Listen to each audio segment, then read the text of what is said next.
Olá a todos, bem-vindos ao Arte Matemática, eu sou o Nicolas e bem-vindos à minha nova série no canal, que eu vou chamar ela de Forças. O nome não é muito criativo, mas vai ser uma série de física onde eu vou apresentar uma primeira noção para vocês sobre forças exteriores que um corpo é submetido. Ok, então nessa série eu vou falar de diversos tipos de forças, eu vou apresentar teoremas que acompanham essa noção de força que um objeto se submete, né? Então, por exemplo, nós corpos humanos, a gente é submetido ao nosso peso, né? Você sabe que o peso é massa vezes a aceleração da gravitação da Terra, etc, etc. E a gente vai estudar esses casos. Obviamente é uma noção que se complexifia muito no futuro, ok? Então a gente vai começar pouco a pouco, essa série vai ser bem longa, ela provavelmente vai ter uma pausa no meio para aplicar outras noções, depois ela vai voltar. Então, eu espero que vocês gostem, né, e que vocês me acompanhem nessa jornada, que vai durar um pouquinho, mas eu acho que é muito importante, porque com isso a gente constrói toda a nossa base em qualquer tipo de mecânica. E qual é a melhor mecânica para a gente começar? Que é a mecânica dita newtoniana, né? Ou também, como vocês conhecem, como mecânica clássica. Então, nesse vídeo de hoje, o primeiro vídeo do canal, eu vou apresentar para vocês a segunda lei de Newton. Tá? Por que, que a segunda e não a primeira? Porque a segunda é mais utilizada, é a mais importante. A primeira é uma consequência da segunda, e como a terceira também é uma consequência da segunda. Ok? Então, eu vou apresentar a lei de Newton. Obviamente, é um axioma, tá? Então, ela não é demonstrável matematicamente, o que eu não gosto muito. Eu gosto sempre de tentar demonstrar matematicamente. A segunda lei de Newton, da forma que eu vou escrever, é uma consequência da segunda lei de Newton que usufrui de uma noção chamada momento linear, que eu vou apresentar no futuro, ok? Então, por enquanto, vai ser bem simples. Mas essa expressão, a primeira expressão com momento linear, ela não é demonstrável. É um axioma que foi provado com experiência e não tem muito o que fazer, ok? É a base da mecânica newtoniana. Ok? Então, o que a segunda lei de Newton nos diz? Diz que toda força que um corpo é submetido é igual à massa desse corpo vezes a aceleração. Ok? Então, é uma equação dessa maneira aqui. Então, vai ser F. O vetor F, que vai representar sempre uma força, tá? Igual a massa vezes a aceleração. Ok? Essa é a forma simples. Né? Se um corpo é submetido a vários tipos de força, vamos ter uma soma, mas por enquanto, é, essa daqui é a forma mais básica da segunda lei de Newton. Vocês têm que pensar que isso daqui não é uma equação onde vocês estão acostumados a ver. Obviamente parece uma equação simples, né?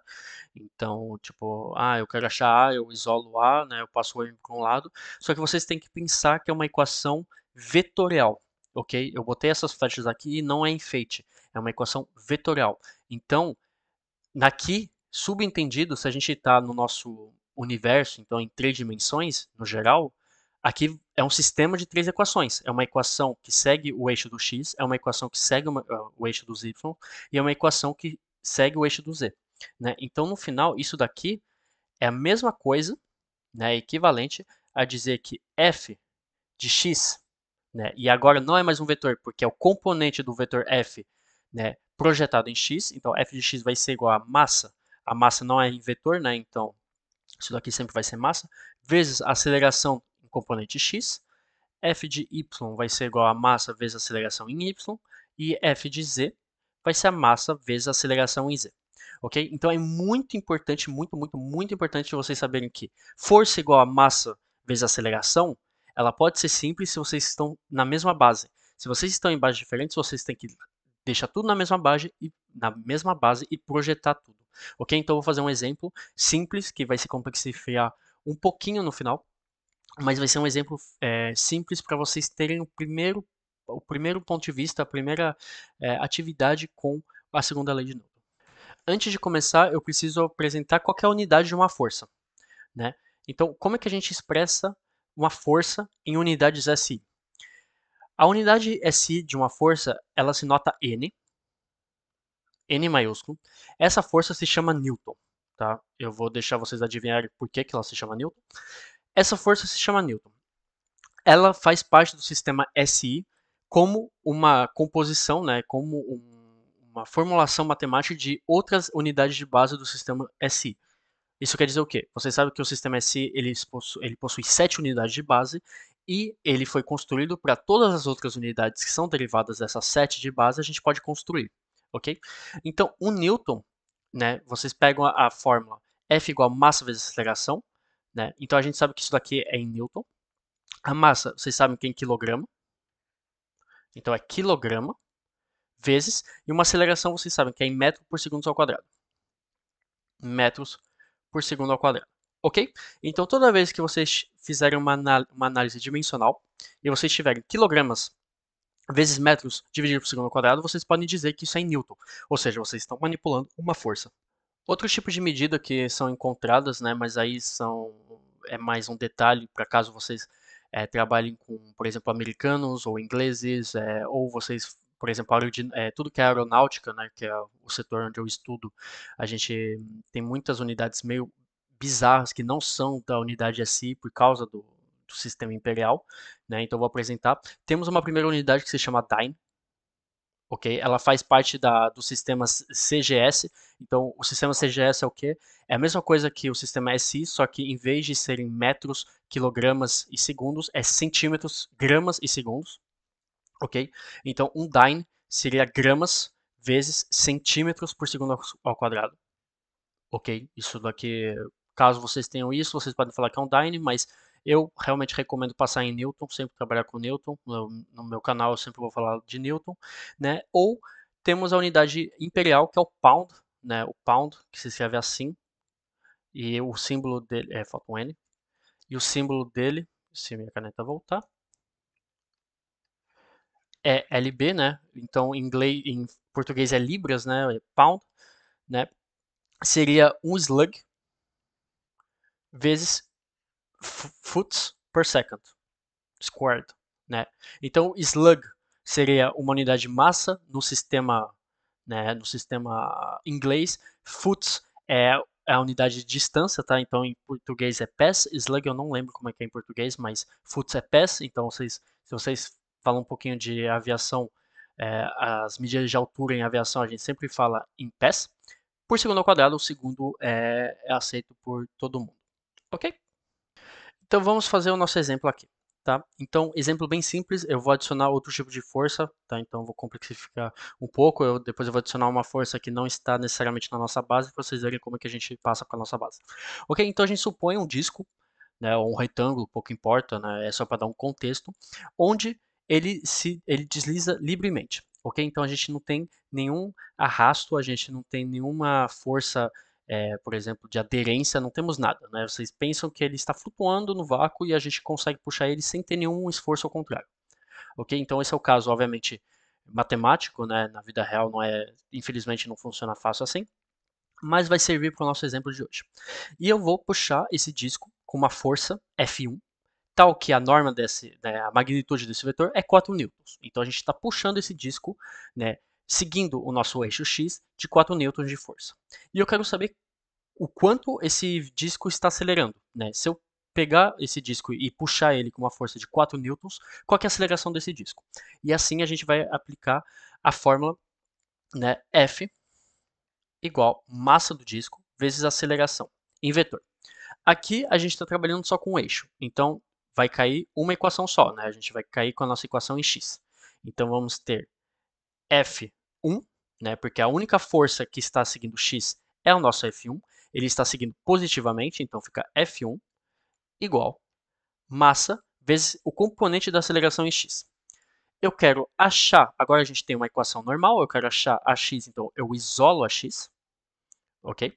Então vai ficar ax igual a F1, né? Então F1 sem a flecha é a magnitude, né? Seria o que eu falo, essa norma aqui.